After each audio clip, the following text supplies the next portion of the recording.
change is real, it is man-made. When Bernie is in the White House, he'll provide a just transition for the workers who have powered our economy. That I advocate for is fully funding the pensions of coal miners in West Virginia and throughout Appalachia, because we want a just transition. You may have heard a lot about a just transition lately. It's the concept that change that benefits everyone shouldn't be at the expense of the underprivileged few.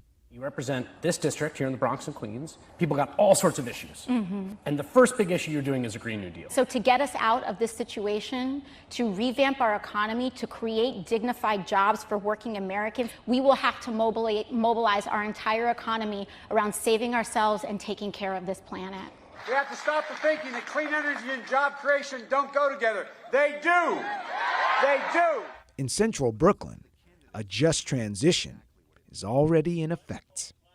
New York City is reducing the impacts of climate change by transitioning to clean energy. And the Brooklyn Movement Center is ensuring that the city puts workers first as it makes a just transition to sustainable jobs that champion food justice and clean energy. One obstacle Central Brooklyn faces is a lack of healthy and affordable food. It's one of the neighborhoods with the poorest access to grocery stores.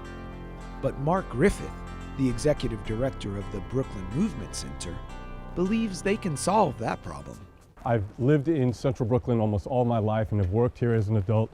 And I believe in social justice and grew up believing that the power was in community organizing. So what you have in the background is emblematic of a new generation of bodegas that have moved into the neighborhood that market organic food that is healthy and that, I welcome on some level, but is really not for long-term residents of this neighborhood. So check this out. Instead of this being sort of an open wound and a boarded up location here in the middle of the neighborhood, this is the location of the Central Brooklyn Food Co-op. And you have a large building, a place that is a hub for community health, for community revitalization, environmental justice, and a place where people come to not only shop for food, but to trade, to be involved in economic opportunity, and to be a part of something that is actually feeding and nourishing this neighborhood.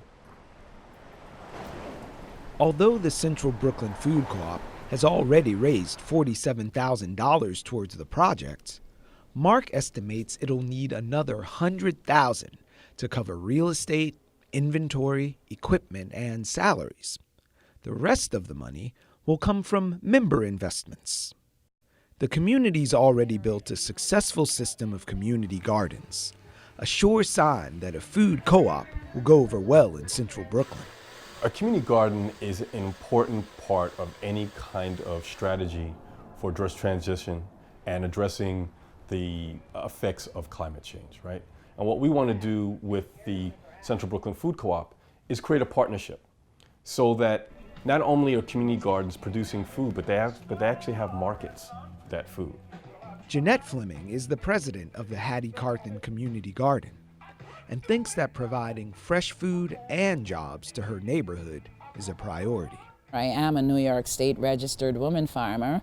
Food justice is more than how much food you distribute. It has to do with who's producing the food. It has to do with how much food you have access to.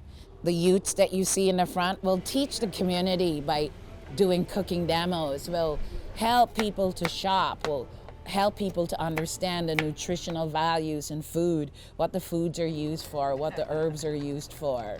What we're about to do out there is a frittata with 5 or 6 fresh vegetables with eggs. And you will see the youths putting that together and bringing simple recipes that they could share with neighbors and teach. My name is Ann Lino. I live here in Brooklyn, about 2 blocks away from here.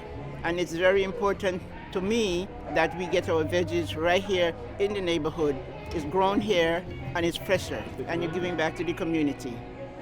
Although the Central Brooklyn Food Co-op won't be up and running for another 9 months, its potential community impact is already informing decision-making. This also is going to have a big impact on our economy. So you're going to have local people who are going to be working and part owners of the food co-op. It's an act of community reinvestment. While food co-ops and community gardens may help solve the issue of food scarcity, there's still another problem. Families living below the poverty line of $32,000 have to devote nearly 10% of their income to energy costs. To address this problem, the Central Brooklyn Movement Center has set its sights on solar. This technology can be a game changer. Through the Central Brooklyn Solar Project, I've been inspired to install solar panels on my roof, but I've noticed a definite decrease in my energy bills. After installing the solar panels, Mark found he saved between 10 to 20% on his energy bill.